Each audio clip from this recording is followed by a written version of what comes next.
కమ్మని చరితము రాదామంటే కవి వాల్మీకి కానయ్యా కమ్మని చరితము రాదామంటే కవి వాల్మీకి కానయ్యా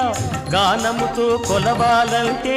ఘన త్యాగయ్యను కానయ్యా గానముతో కొలవాలంటే ఘన త్యాగయ్యను కానయ్యా ఆశతో కోవిల కడదామంటే తహసీల్దారును కానయ్యా ఆశతో కోవిల కడదామంటే తహసీల్దారును కానయ్యా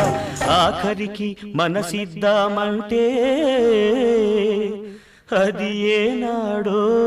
నీదయ్యా ఏమయ్యా ఏమయ్యా ఓ రామయ్యా ఎలా సేవించాలయ్యా నిన్ను ఏమని కీర్తించాలయ్యా ఏమయ్యా ఓ రామయ్యా